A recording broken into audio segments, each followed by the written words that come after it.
Okay, hello, and this video is about how I got started in trucking in general.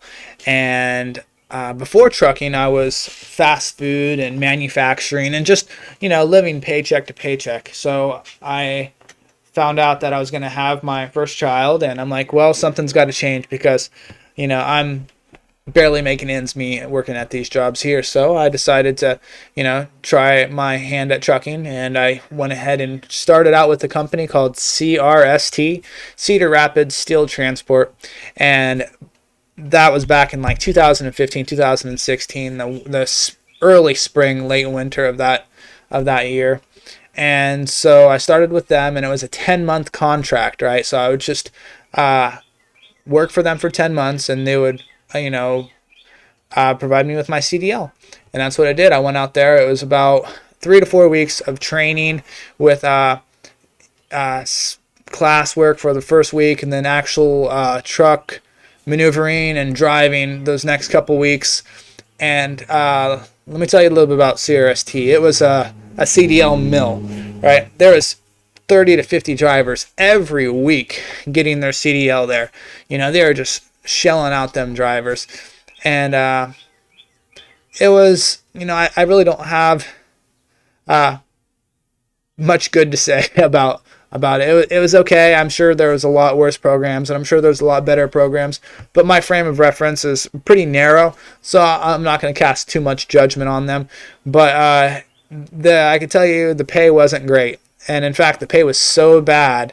I think that it was 23 cents per mile when I started, and get this, it was team driving. So that's what the truck got per driver. It was like 11 and a half, 12 cents starting out, right? And this is terrible. You're like, man, how is that possible? How is that right? That's slave wages. And you'd be right.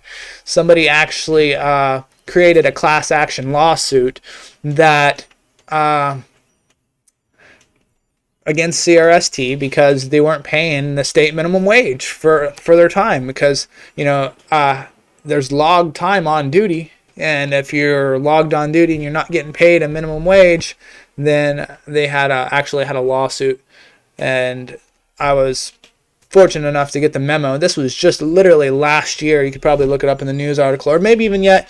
I might link in the description some information about that class action suit in this video here, so you guys could check it out if you feel up to it.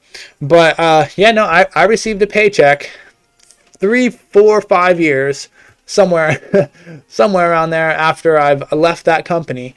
It was only for like $300, but because I was an employee during this time frame, I was eligible for it. So yeah, that was nice. But man, I stuck around at CRST for a year. I would stay out for 4 weeks driving coast to coast, national fleet, and I'd get home for 4 days. That was it was hard. It was hard for my first daughter. She was born, in the middle of that contract. So I came home for 4 days, and I got to see my newborn girl there for a little bit, and back out again for 4 weeks. And it was tough. It was definitely tough on my wife and our relationship, especially just getting started out. I'm only like 25, 26 around this time, but I knew I had to do something, and so I sacrificed, my time at home to go out there and earn my stripes. And so after 1 year of forced team driving at this CRST company, I went ahead and left. The company that I went to was rail transportation, and what really attracted me to them was, in comparison, they're superior by a lot of standards. That meant a lot to me. So at rail transportation, I was solo, with my own truck and home weekends on a Midwest regional fleet. And they also paid me, I can't remember what my starting wage was. I came in as an experienced driver with like 1 year experience, and I think it was like 40 some cents. I want to say 46 cents is what I started out at. And I stuck around. That was it. I switched those two trucking companies right there. So like I say, when I go to, comment on other trucking companies, and I don't have much frame of reference other than my personal experience at these two, but I ended up sticking around there for I'm still there technically, in some capacity. I liked it so much I partnered with them, and I really think that these experiences are what you make of them. So I had a great experience, with CRST. It wasn't even that bad, yeah, truck drivers are going to be away from home. That's part of the job. But with rail transportation, I don't have any complaints at all. Like the pay, my favorite thing about them was the pay based on productivity opposed to seniority. So the fleet I was in, it was a sliding pay scale. I would get paid on things like productivity, on-time service, miles per gallon, how fuel efficient the truck was, preventable costs, your endorsements too. So if I had my passport, my TWIC, and my hazmat, those all contributed to the amount I was getting paid. And by the end of the second year, I was, getting paid 55, 60 cents per mile. And that's, not including the bonuses, the safety bonuses, and all the other little things thrown in there. So I was really comfortable where I was at, and so much so that I stuck around for as long as I did. And I really hit a lot of personal milestones in my life too while I was with rail transportation. I went and I got my first home, which it was really exciting. I think I was like 27 years old, and I'm only 31 now. But yeah, that was progress as I seen in my eyes, and I wanted to keep this momentum going. So the next step for me was, taking on more responsibility and becoming a driver trainer.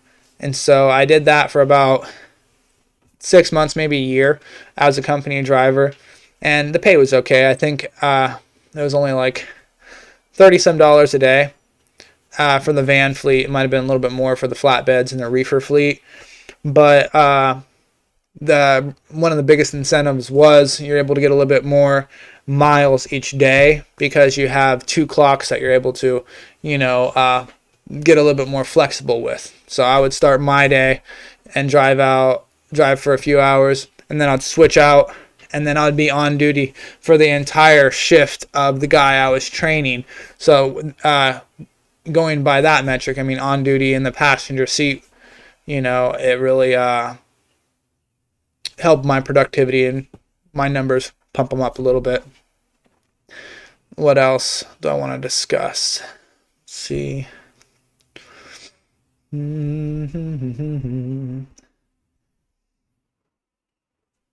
right.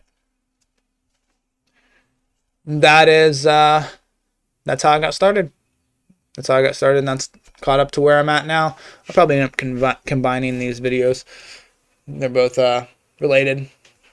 The introduction, how I got to where I'm at right now. Something like that. Let's see. I'm going to stop this one.